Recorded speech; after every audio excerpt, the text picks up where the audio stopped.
Da li je Tadićev odlazak u Srebrenicu uopšte na osnovu? Izvijan se, ima još jedan gost u studiju, izvijan se, mislim, ne znam kojim povodom ste uzeli banku sa vremena. Prvo, gospodin Ljušić je nešto da kažem oko matematike. Nije Ljujić, nego Ljušić. Ili već, kako god. A tako, naučite bar prezime. Pa ne, nije mi bitno uopšte. A meni je bitno. Malo pre ste rekli u zanosu da je u Jasenovcu ubijeno 1000 puta više ljudi nego u Srebrenici. Da. Mogu samo oko matematike malo, može? Može, ali ja sam bolji matematičar od vas. Hajde, 8000 ljudi u Srebrenici puta 1000, koliko je to? Pa dobro. 8 miliona Srba. 8 miliona Srba ubijeno u Jasenovcu. Nije, 7 miliona. Hvala vam. To je novi podatak, nismo znali. 8 miliona ljudi ubijeno u Jasenovcu. U Jasenovcu je ubijeno 700.000 ljudi. Ne, rekli ste opet 1000 puta više, to je 7 miliona. Pa dobro, 100 puta više. Pa dobro. Je vam to malo? Pa ne, nije mi malo, jer vama to puno. 100 puta više ljudi. Ne, zašto je rekli 1000? Pa dobro. Pa ne, ali nije ni tačno taj podatak. Ja kažem. Drugo. Pa evo i čak i akademija. Možda vam kažem. Jeste vi brojali? Jeste išli? Da vam nešto kažem. Pustite mi da vam odgovorim na pitanje. Ne, neću da odgovorite na pitanje, uopšte mi ne interesuje vaš odgovor. Ne interesuje vaš odgovor. Ja samo, dozvolite mi da ja nešto kažem. Govorili ste već 4 puta biste govorili. Pa ja ne branim. Pa jeste vam rekao svako matematike, ste priznali da ste pogrešili. Pogrešio sam. Pa u redu je, ništa više, doviđenja, imate peticu. Što se tiče Cvijanovića, koji govori o tome da treba osuditi politički način, da ne treba osuditi politički način zločina. Kažete mi na koji način treba osuditi onda? Koji? Sportski, ginekološki, erotski, ekološki? Kažete mi način na koji treba osuditi zločin? Pa niste slušali, opet ste sedeli na ušima. Vi govorite o moralu. Vi morate. Vi govorite o moralu Cvijanoviću, vi. A vi? Ne, vi ćete da pa vi govorite o moralu. koji ste u vreme Srebrenice radili kod Biljane Plavšić kabinetu. To nije tačno. Niste radili kod Karadžića i Mladevića u kabinetu. To nije tačno. Nego bili ste tamo kod njihovog medijskog štaba. Hoćete mi dozvoliti da vam kažem? Ne, pa samo vam kažem, jeste radili tamo? Pa ne, ali dozvolite mi... Niste radili? Dozvolite mi da vam kažem. Pa ko ćete da vam kažem, gospodine Cvijanoviću, evo ovde samo ovako malo papira gore, kroz internet, lakom, pretragom, se sva je vaša karijera zna. Gde ste bili, šta ste radili? Možda mi iz prve ruke kažete šta je bilo u Srebrenici.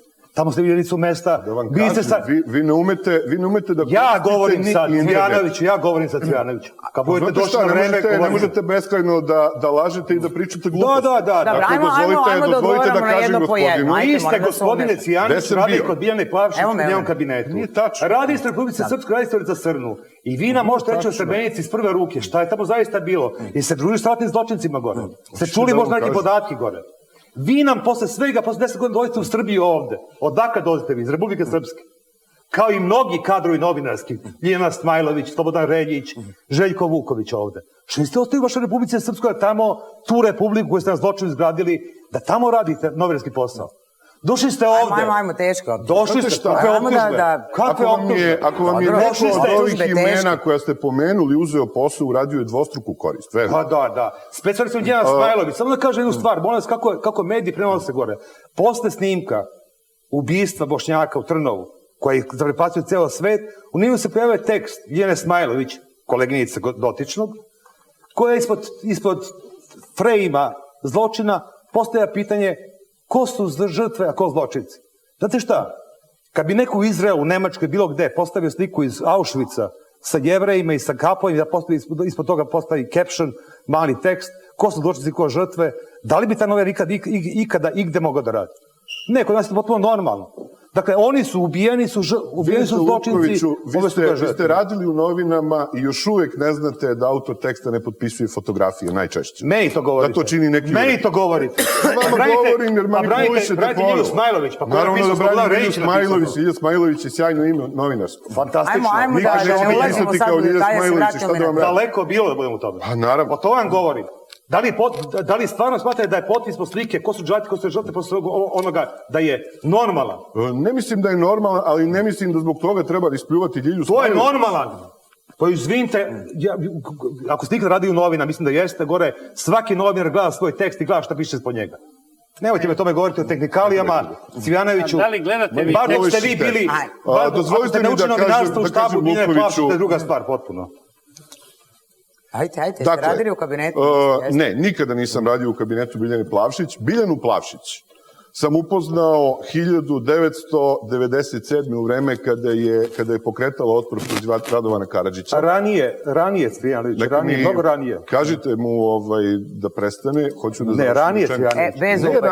Ranije Ne Cvijanović. ranije, pa Beba Popović vam nije dobro rekao, on manipuliše time već 2 godine Evo već i laže. 10 minuta nisam pravili Bebu Popovića, upravo smo sad se kladili da će spomenuti Bebu Popovića. Sad će Čeda Jovanović, ko će još? Ne, neće Čeda Jovanović, dovoljno ste vi i Beba Popović, ali vidim da vas je brifovao veoma loše. Dakle, brifovao vas je onim što zna, pošto je to njegova teza, on to upotrebljava redovno. Dakle, Biljanu Plavšić sam upoznao 1997. godine, u vreme kada je pokrenula otpor protiv Radovana Karadžića i nisam radio u njenom kabinetu, nego sam joj pomagao u toj kampanji. Moram da vas podsjetim, dakle, ono što je tada rađeno u Republici Srpskoj bila je neka vrsta 5. oktobra. Dakle, ono što je ovde bilo 5. oktobra, tamo je bilo 97. godine u avgustu. Što se završilo njenom osudom. I završilo se veoma loše, završilo se kao i ovde. Jednostavno, kriminalci su proterali patriote. I ta stvar se završila veoma loše i Luković zna kako se ta stvari završila i ovde, jer on je deo tog miljeja. Naime, čovek koji je trebao da bude... Kriminal. Da, čovek koji je trebao da bude cenzor u ime kriminalaca koji su... U ime kriminalaca koji? Da, koji su deo vodili Sablju, vi ste trebali da budete njihov cenzor. Ko mi govori, gospodin Cvijanović, koji onog dana kad je Đinđić ubijen, vi objavite tekst u novina u Blitz Newsu u kojem pišete u nedostatku snažnijeg otpora srpskoj vladi, Legija tu dođe kao jedan od posljednjih zaštite demokratije. Cvijanoviću. Pročitajte sledeću rečenicu. Cvijanoviću. Pročitajte sledeću rečenicu, ponovo manipulišete. Cvijanoviću. Pročitajte sledeću rečenicu. Cvijanoviću. Pročitajte sledeću rečenicu. Ajde, pročitajte sami. Pročitajte. Ja sam pročitao zadnju rečenicu. Ne, niste pročitali zadnju sledeću rečenicu rečenicu. teksta. Ko je nesreća Srbije?